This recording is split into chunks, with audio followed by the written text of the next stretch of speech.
Electric buses have all the problems of electric cars, but just multiplied by 10. Enormous batteries that take ages to charge, wildly expensive infrastructure to charge them, poor range, which is made worse by freezing temperatures, and many of these buses are in regions of the US and Canada where winter is brutal, and they need a diesel-fueled heater anyway, because an electric heater would drain the battery even faster. You couldn't make this stuff up. But that didn't stop electric buses, in particular school buses, being rolled out across the US as part of Sleepy Joe Biden's brave new net zero world.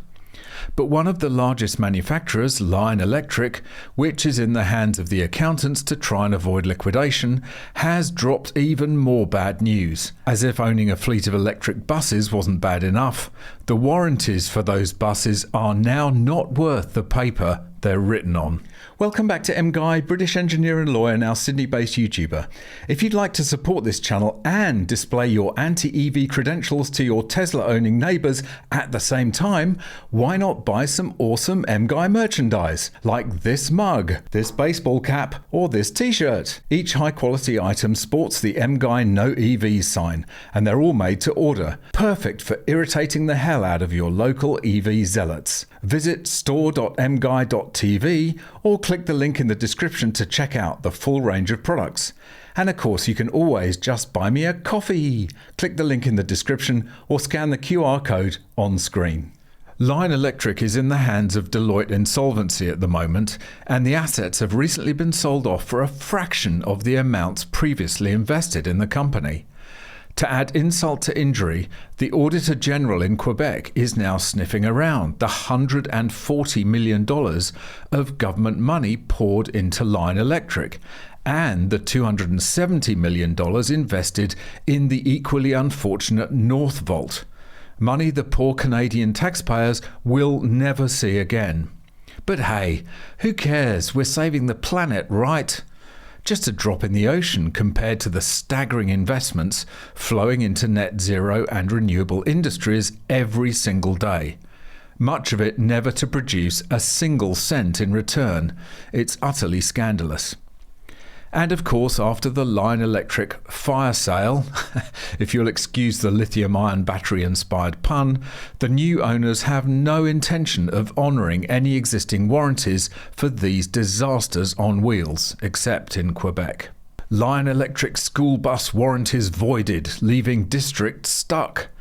Nobody ever says this is business before doing something nice, and the recently reborn Lion Electric company is keeping that streak alive by doing the unthinkable to cut costs. They're going to void the warranties on hundreds of electric school buses.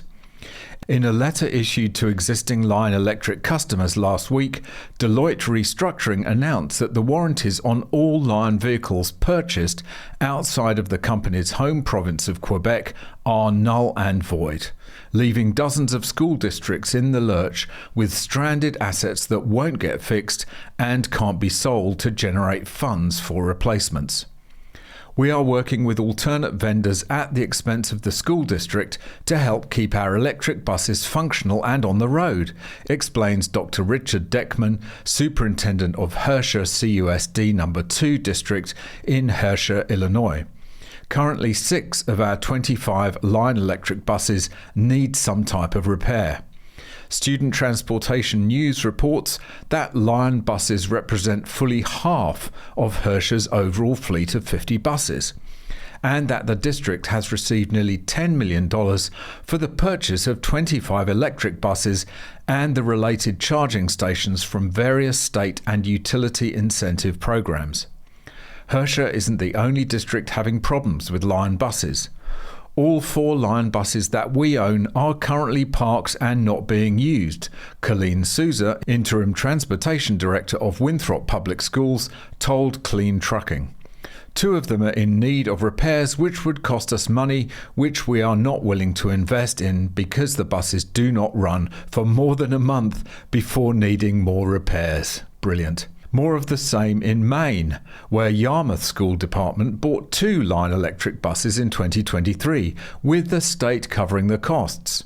According to Superintendent Andrew Doloff, the buses almost never worked. We've had some sporadic service over the past 2 years, but as soon as the tech leaves, the buses produce error codes again, explained Doloff. And then the technician quits or is released, and we wait a few months for the next response. Doloff added that Yarmouth's electric buses did not operate during the 2024-25 school year. Lion's new owners are seemingly uninterested in their customers' plight, which might be easily dismissed if those new owners, Group March, weren't also the old owners of Lion Electric. That's right, kids.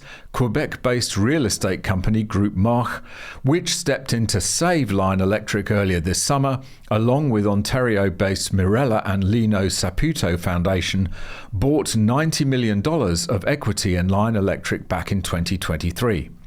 And while the March people may not have been the ones who ultimately made the call about voiding the warranties, that decision was made by the Deloitte bankruptcy team, it is absolutely Group March who have to date not announced plans to continue to honour those warranties either. And here we have the actual letter from Deloitte as well, the key paragraph of which reads, "As part of the transaction, most of the Lion Group assets, liabilities and rights were transferred to a corporation that will be eventually wound up by way of bankruptcy proceedings. For further clarification, all warranties and purchase orders in the United States were transferred into the new corporation to be bankrupted. All warranties and purchase orders that you could have with the Lion Group are therefore not being legally assumed by the company post-transaction. This information is being provided to you as an information purposes only. No further actions are required from you. No further action except, perhaps, ruining the day that you were persuaded to buy the awful things in the first place. Most of these buses are off the road anyway, probably never to run again, and they're likely sitting in a lot somewhere, just waiting for the opportune moment to burst into flame spontaneously.